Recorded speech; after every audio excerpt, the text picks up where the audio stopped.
નમસ્કાર દર્શક મિત્રો, આયુર્વેદ સ્ત્રીરોગ અને સંતાન પ્રાપ્તિના કાર્યક્રમમાં હું અશોક મોદી અને મારી સાથે એમડી ડૉક્ટર હરિકૃષ્ણાબેન ભટ્ટ આપનું સ્વાગત કરીએ છીએ અને આપ નિહાળી રહ્યા છો અમારા GTPL ગુજરાતીની વિશેષ રજૂઆત કાર્યક્રમ આયુર્વેદમ સ્ત્રીરોગ અને સંતાન પ્રાપ્તિમાં. હરિકૃષ્ણાબેન, આપનું સ્વાગત છે. નમસ્કાર દર્શક મિત્રો, હું ડૉક્ટર હરિકૃષ્ણાબેન ભટ્ટ, આયુર્વેદ ઇન્ફર્ટિલિટી ક્લિનિક જામનગર અને અમદાવાદ. હરિકૃષ્ણાબેન, ઘણા સમયથી જે આપણા મેલ છે, જે મેલમાં જે એક સમસ્યા જે બની છે અથવા તો જેમાં આપણે જોવાઈ રહી છે અને આજકાલ જે આપણે સવાલો છે આપણી પાસે કોમન સવાલોમાં, એમાં જે મેલના ટેસ્ટોસ્ટેરોન જેની એક કમી થવી અથવા તો રિસન્ટલી જે લોકોએ કદાચ કોઈ એવા બોડીમાં પોતાની કોઈ એવી એનર્જીને લઈને કે એવા બધા કોઈ ટેસ્ટ કરાયા હોય અને એમાં જો ટેસ્ટોસ્ટેરોનની જો કમી આવી હોય તો એને લઈને આજે આપણે એક ટૉપિક કરીએ છીએ. દર્શક મિત્રો, આ જે લો ટેસ્ટોસ્ટેરોન થવું અથવા તો એનું લેવલ ઘટવું, આ બધી બાબતો એ બોડીમાં કઈ રીતે ઇફેક્ટ કરતી હોય છે અને જે સમસ્યા આવે છે એને લઈને આજે ચર્ચા છે. આપણા અલગ અલગ સવાલો છે. નોર્મલી હું આપને જણાવી દઉં કે લો ટેસ્ટોસ્ટેરોન જે બાબત છે એ બોડીના એક હોર્મોન્સની વાત છે કે એ આઈ થિંક એક ટીનરેજ 12-13 વર્ષની ઉંમરથી આ હોર્મોન્સ પ્રોડ્યુસ થતા હોય છે અને એ પછી ધીમે ધીમે આગળ એ કામ કરતા હોય છે. પણ એક સ્ટેજે જ્યારે આ લો ટેસ્ટોસ્ટેરોનની કમી આવે છે, એનું લેવલ નીચે જાય છે, ત્યારે બોડીમાં જે ઘણી બધી એવી બાબતો બનતી હોય છે કે લાઇફસ્ટાઈલમાં ઘણા બધા ચેન્જીસ આવતા હોય છે. એમાં ઇરેક્શનની કમી થવી, મૂડ સ્વિંગ થવો, દરેક માણસને ગુસ્સો આવી જવું, બોડીનું ડાયજેસ્ટ ના થવું, ફેટ વધવું, સ્લીપ બરાબર ના થવું, આ બધી ઘણી બધી બાબતો થતી હોય છે. તો આજે આપની પાસેથી ચર્ચા કરીશું કે આ એક તો સાયન્ટિફિક કન્ટેન્ટ છે, એને કઈ રીતે લેવું, એના લક્ષણો થોડા જોઈશું, પ્લસ આપણે એને કઈ રીતે એને ટ્રીટમેન્ટના રૂપે અથવા તો કઈ રીતે એને આપણે એમાં સારવાર તરીકે જોઈએ છીએ. આ બધી બાબતો ઘણી બધી એની સાથે ચર્ચામાં છે. પણ આપની પાસેથી જાણવું છે કે જે લો ટેસ્ટોસ્ટેરોન જે છે આજકાલ જે સમસ્યા એ આપને અહીંયા આપ કેવી રીતે જોઈ રહ્યા છો અને કયા પ્રકારના સમસ્યાઓ આવી રહી છે? અશોકભાઈ, બહુ સરસ વાત છે. દર્શક મિત્રો, આયુર્વેદ નિસંતાનની અંદર આપણે જ્યારે તમારી સાથે હું જોડાઉં છું ત્યારે આજે જે વસ્તુ વિશે આપણે વાત કરીએ છીએ, ટેસ્ટોસ્ટેરોન, આયુર્વેદ સાથે જોડાયેલા એપિસોડની અંદર ટેસ્ટોસ્ટેરોનની વાત આપણે એટલા માટે કરીશું કે ઇન્ફર્ટિલિટી એટલે કે બાળકો ન થવા, વંધ્યત્વ, આ વિષય પર લગભગ 38 વર્ષથી હું કામ કરી રહી છું. છેલ્લા 2 થી 3 વર્ષની અંદર પેશન્ટના માનસિકતામાં, પેશન્ટની સમસ્યાઓમાં, પેશન્ટના સવાલોમાં ઘણા બધા ચેન્જીસ આવી ગયા છે. એ જ રીતે હમણાં મેં જોયું કે છેલ્લા 2-3 મહિનાની અંદર અશોકભાઈ ઘણા બધા પુરુષો અમુક સમસ્યાઓ લઈને આવતા હોય છે અને આ જે કોઈ મારા નિસંતાનપણાને લઈને પુરુષોની સમસ્યા અથવા તો સ્ત્રીઓની સમસ્યાને લઈને જ્યારે આવતા હોય છે ત્યારે મને એવું થાય છે કે આ વસ્તુ મારે આપની સમક્ષ રજૂ કરવી જોઈએ કે વર્તમાનની અંદર કઈ સમસ્યાઓ ચાલી રહી છે, એના કારણે લોકો ક્યાં અટકે છે, ક્યાં ગેરમાર્ગે દોરાય છે. અશોકભાઈ, પુરુષોની અંદર ખાસ એક એવું થતું હોય છે કે સમસ્યા જ્યાં સુધી વધી જાય નહીં ત્યાં સુધી કોઈને વ્યક્ત કરી શકતા નથી. બિલકુલ. સરખું જો સર્કલ ના હોય તો આજે ન્યુક્લિયર ફેમિલી થઈ જવાના કારણે, મા બાપ બંને જોબ કરતા હોવાના કારણે, દીકરો યંગ થઈ જતા 25, 22, 25, 30 વર્ષની ઉંમરમાં ક્યાંય બહાર સેટ થઈ ગયો હોય, બહાર જોબ કરતો હોય, આવા એક એકાંકી જીવનની અંદર મેં જોયું છે કે સમસ્યાઓ, નાની નાની સમસ્યાઓ ખૂબ જ મોટું સ્વરૂપ લઈ લેતી હોય છે. અશોકભાઈ, આ ટોપિક લેવાનું મને એટલું મન થયું કે 5-6 દિવસ પહેલાં મારી પાસે એક આઈટીનો સ્ટુડન્ટ આવે છે. સ્ટુડન્ટ જ કહી શકાય કે હમણાં જ એને જોબ મળી છે બેંગ્લોરમાં. 24-25 વર્ષની એની ઉંમર છે.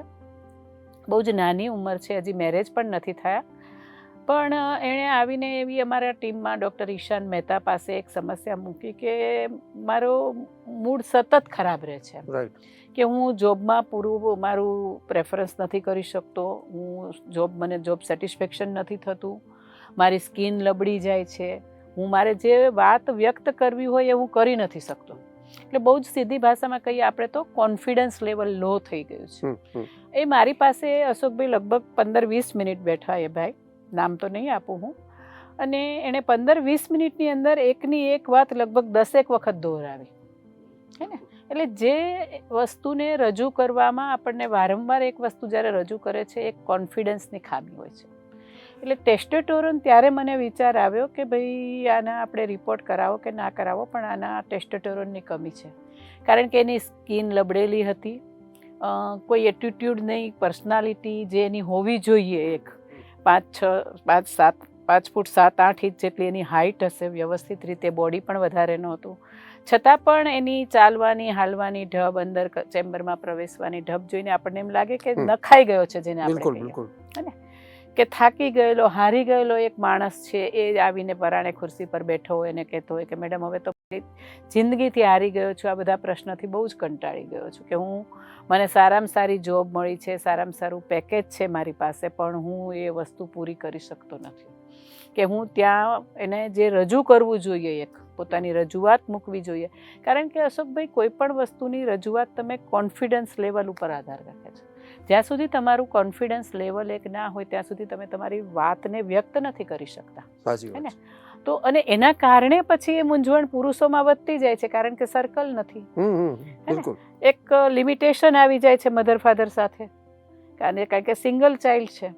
પહેલાં તો શું હતું કે દાદા દાદી, કાકા, મામા, માસી, ફુવા, નાના નાના ફંક્શનો થતા, નાના નાના તહેવારોમાં લોકો, આપણે આ વસ્તુ બહુ ઇગ્નોર કરીએ છીએ, પણ હું મારી પ્રેક્ટિસમાં જોઉં છું કે આ બધી જ વસ્તુઓ બહુ જ નડે છે આજકાલ. એને લગભગ 10 મિનિટ બેઠા પછી તો એની તમામ સમસ્યાઓને એ કહી શક્યો ધીમે ધીમે. ત્યાં સુધી એણે એકને એક વાત કરી કે મેડમ હું કામ નથી કરી શકતો, મેડમ હું કામ નથી કરી શકતો.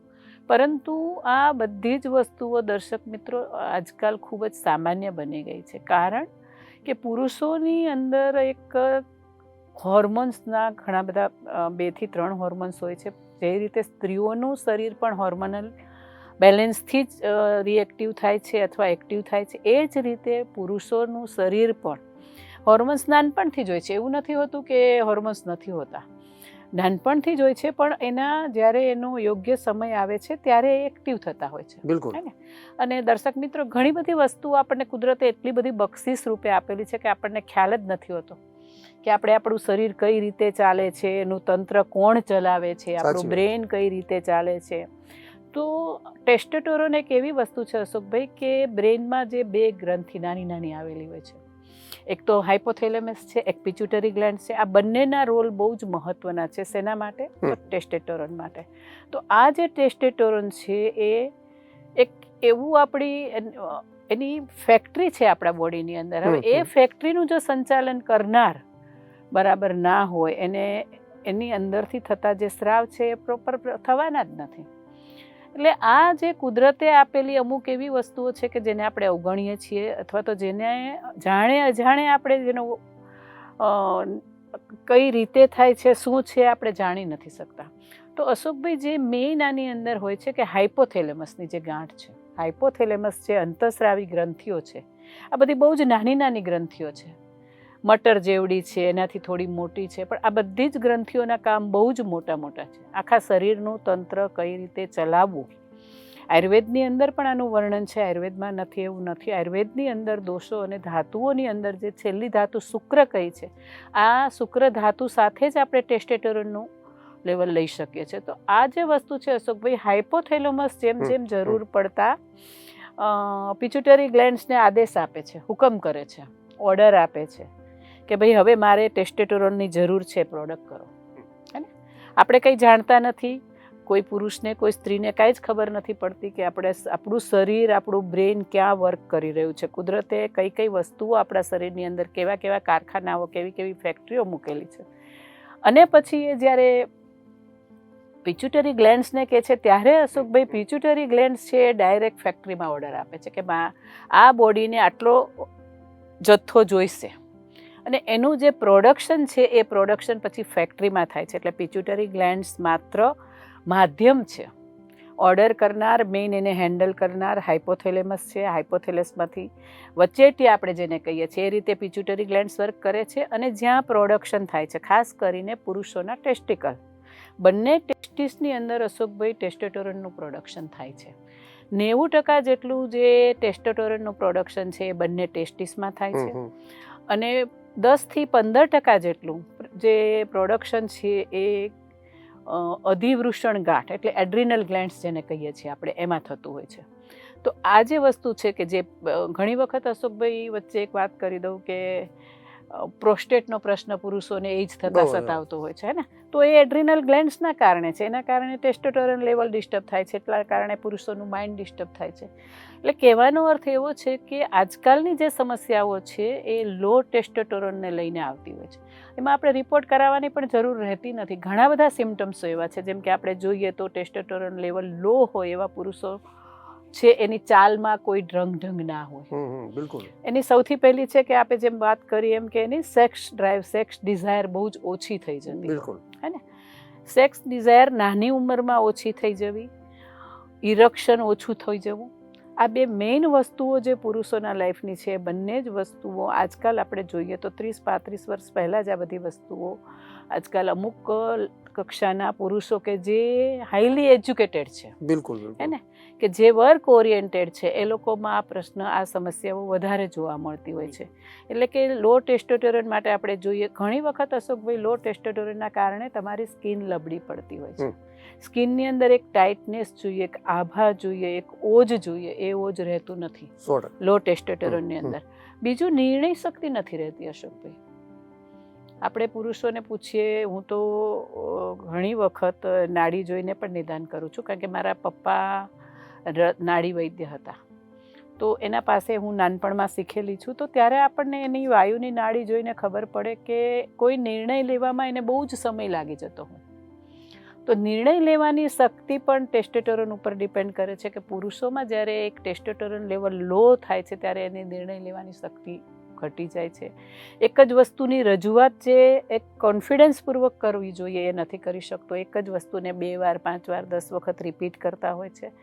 આગળ એનાથી આપણે જોઈએ અશોકભાઈ તો ધીમે ધીમે એની અંદર એક હતાશા આવી જાય છે. ચોક્કસ. શરીર અને મન બે પરસ્પર જોડાયેલા છે.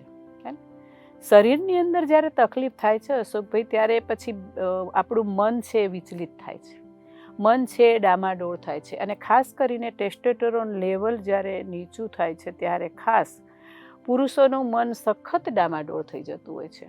ઘણી વખત અશોકભાઈ મેં તો મારી લાઈફમાં ઘણા બધા પુરુષો એવા જોયા છે કે જે એટલા બધા ચીડિયા થઈ ગયા હોય છે કે જિંદગીથી હારી જતા હોય છે. બિલકુલ, બિલકુલ. મેં 2 થી 3 દિવસ પહેલાં જ એક પ્રસંગ અશોકભાઈ જોયો.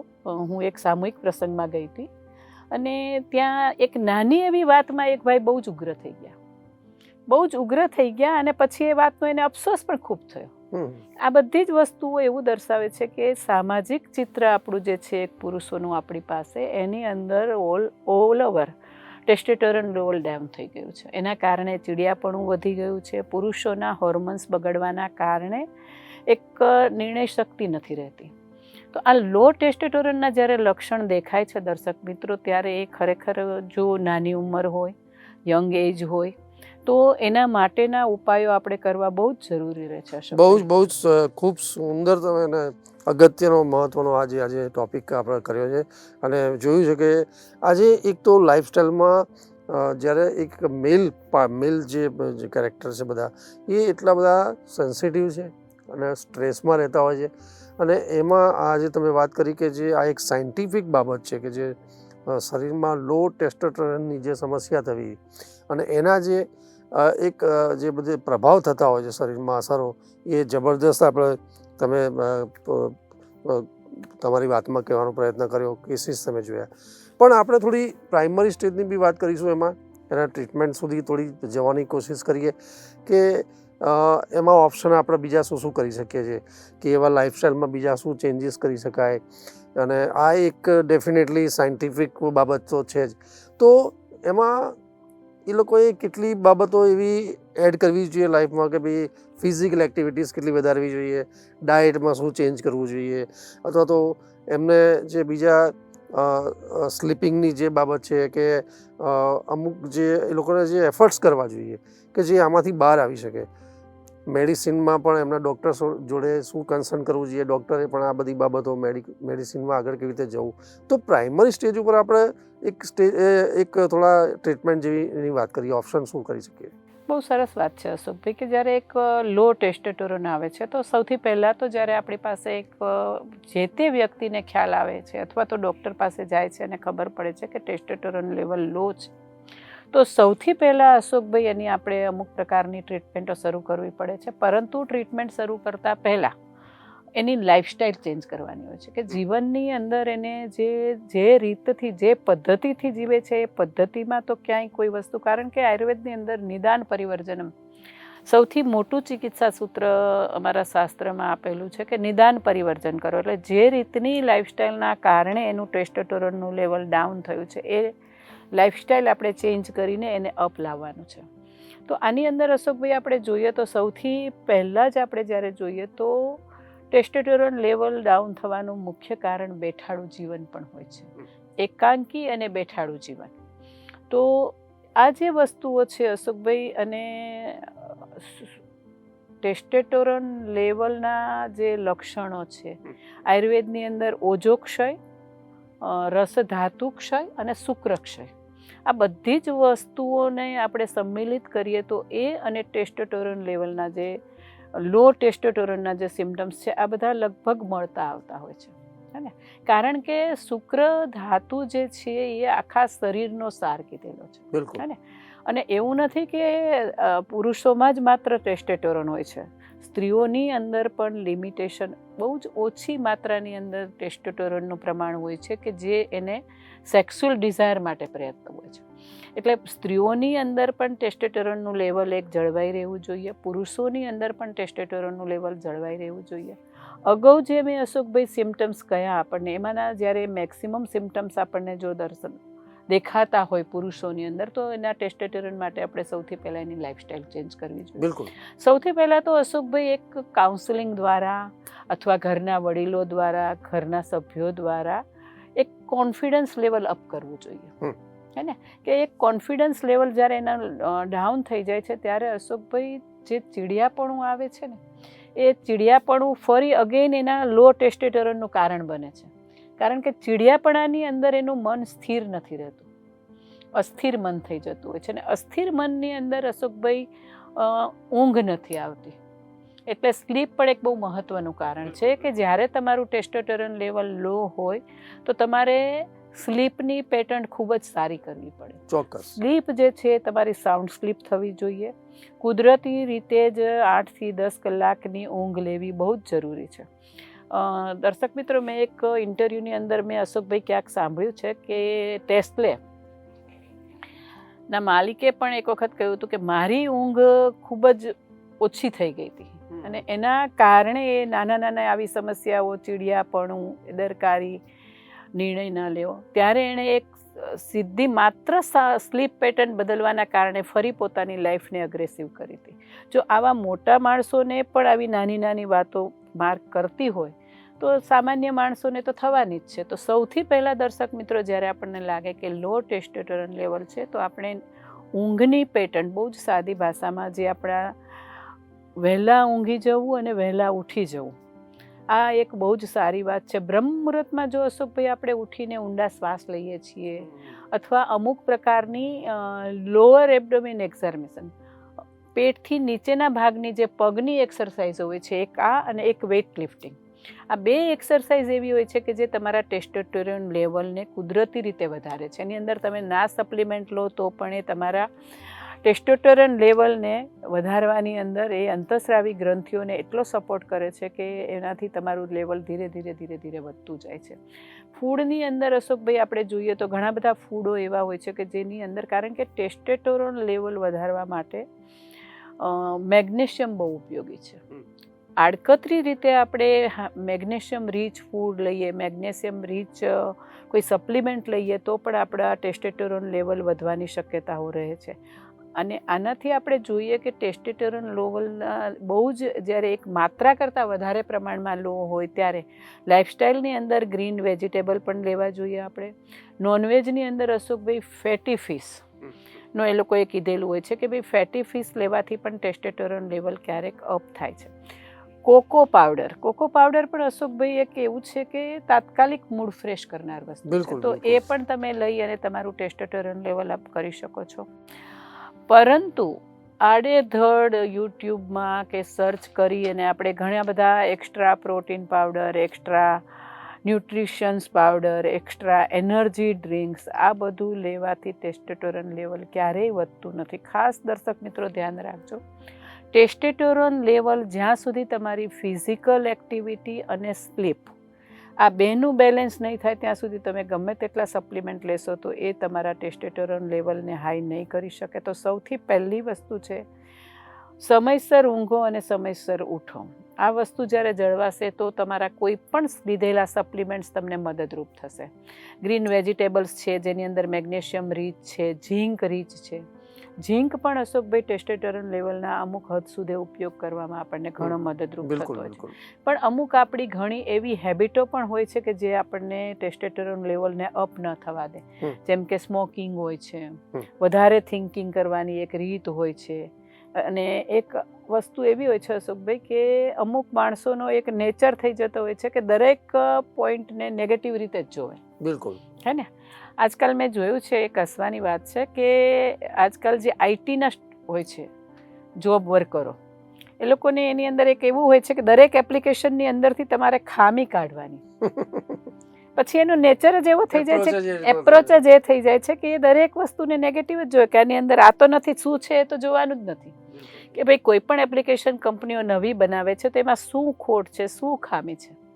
તો આ જે એક આપણું એક એટીટ્યૂડ છે, આ જે એક આપણું બંધારણ અત્યારનું જે છે એના કારણે પણ માઇન્ડ થોડું નેગેટિવ થતું હોય છે. તો માઇન્ડને પોઝિટિવ કરવું જોઈએ, હકારાત્મકતા કેળવવી જોઈએ. અને માઇન્ડના પોષણ માટે અશોકભાઈ આયુર્વેદની અંદર કીધું છે કે એક ધૈર્યમ શબ્દ વાપરેલો છે. ચિકિત્સાની અંદર સૌથી પહેલા આયુર્વેદની અંદર ધૈર્યમ શબ્દ કીધેલો છે કે દરેક વસ્તુમાં તમે ધીરજ રાખો. હે ને. એને બહુ સરસ અશોકભાઈ એને કીધું છે ધૈર્યમ શૌર્યમ પ્રીતિજનનમ ચ. અને ટેસ્ટોસ્ટેરોન એટલે કે શુક્ર પ્રાદુર્ભાવ અથવા તો શુક્રના લક્ષણોની અંદર, શુક્રાણુની અંદર આ બે વસ્તુઓ કીધેલી છે કે એક તો ધીરજને મેન્ટેન કરે છે, પણ જ્યારે ટેસ્ટોસ્ટેરોન લેવલ લો થાય છે ત્યારે એ ધીરજ રહેતી નથી. તો એના માટે થઈને આપણે ફિઝિકલ એક્સરસાઇઝ કરવી જોઈએ. અને ફિઝિકલ એક્સરસાઇઝ પણ મેં કહ્યું એમ અમુક પ્રકારની અમુક ગાઈડન્સ લીધા પછી જ કરવી જોઈએ. ઘણી બધી એક્સરસાઇઝ અશોકભાઈ આજકાલ એક ટ્રેન્ડ ચાલ્યો છે ટ્રેડમિલનો, તો આ બધી જ એક્સરસાઇઝો બધા જ હોર્મોન્સ લેવલ અથવા ફિઝિકલી કોઈ પણ રોગમાં ઉપયોગી થતી હોય એવું નથી હોતું. આજે અહીંયા પણ અમે જે કંઈ કહીએ છીએ દરેકના શરીરને અનુકૂળ હોય એવું નથી હોતું. એટલે દરેક વસ્તુ તમારા ફેમિલી ડૉક્ટરને અથવા તો તમારા એક ચિકિત્સકને ગાઈડ કર્યા પછી, એને હાયર કર્યા પછી, એનું ગાઈડન્સ લીધા પછી જ કરવી જોઈએ. માત્ર ને માત્ર વાંચીને કે જાણીને આપણે ઘણી બધા સપ્લિમેન્ટો લઈ લઈએ, ઘણી બધી વસ્તુઓ કરીએ તો એ ટેસ્ટોસ્ટેરોન લેવલ હાઈ નથી કરતું. ટેસ્ટોસ્ટેરોન લેવલ હાઈ કરવા માટે એલોપેથીની અંદર ઘણા બધા હોર્મોનલ ઇન્જેક્શનો આવે છે, ટેબ્લેટો આવે છે, ઘણા બધા એવા ફૂડ સપ્લિમેન્ટ્સ પણ આજકાલ બહાર પડ્યા છે. પરંતુ ટીન પેક લેવું એ બહુ જ અહિતકારી છે. તો ટીન પેક અથવા તો ડેરી ફૂડ આ બધું ના લેવું જોઈએ. અશોકભાઈ એક ચલણ હતું વચ્ચેના દાયકામાં કે ખૂબ જ સોયા ફૂડ લેવું, સોયા મિલ્ક લેવું. પુરુષોમાં એક ટ્રેન્ડ હતો, કારણ કે હું તો આ સબ્જેક્ટ સાથે છું એટલે દરેકની માનસિકતા ધીરે ધીરે. તો સોયા મિલ્ક અથવા સોયા ફૂડ હા થોડું ઘણું ટેસ્ટોસ્ટેરોન લેવલ અપ કરે છે, પરંતુ પુરુષો માટે સોયા ફૂડ, સોયા મિલ્ક લેવું હું મારા અનુભવ પ્રમાણે હિતાવહ નથી. ઘણા બધા અશોકભાઈ અળસી માટે પણ કહેતા હોય છે, તો અળસી પણ મારા હિસાબે પુરુષો માટે હિતાવહ નથી. તો આ બધી જ વસ્તુઓ જે આપણે એક હેબિટમાં આવી ગઈ હોય છે તો એ ના લેવી જોઈએ. આયુર્વેદની અંદર ટેસ્ટોસ્ટેરોન લેવલ માટે ઘણી બધી ઔષધિઓ ઘણા અલગ અલગ રીતે અમે લોકોએ અનુભવેલું છે કઈ રીતે ફાયદો કરે છે. એના માટે અમે ટેસ્ટોસ્ટેરોન લેવલના રિપોર્ટ્સ પણ કરાવેલા હોય છે. તો દર્શક મિત્રો, ટેસ્ટોસ્ટેરોન લેવલ અપ કરવા માટે આપણે કયા આયુર્વેદિક ઔષધિઓ કઈ રીતે લેવા જોઈએ એના માટે અમારી સાથે જોડાયેલા રહો. નેક્સ્ટ એપિસોડની અંદર આપણે આયુર્વેદિક ઔષધો અને લો ટેસ્ટોસ્ટેરોન વિશે વાત કરીશું.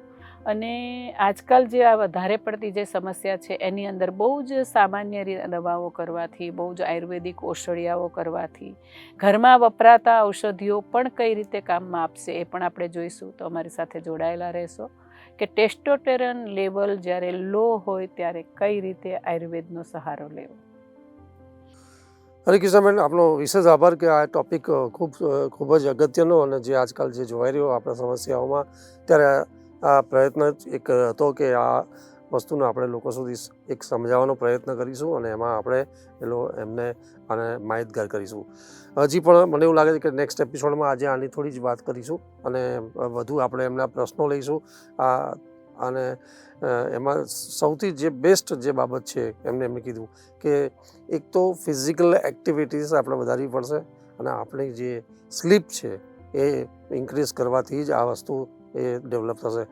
પણ હજી વધુ ચર્ચા નેક્સ્ટ એપિસોડમાં. ત્યાં સુધી રજા આપશો. નમસ્કાર. નમસ્કાર દર્શક મિત્રો. આયુર્વેદે ઝીલ્યો પડકાર, હર ઘર બાળ ગોપાલ. ધન્યવાદ.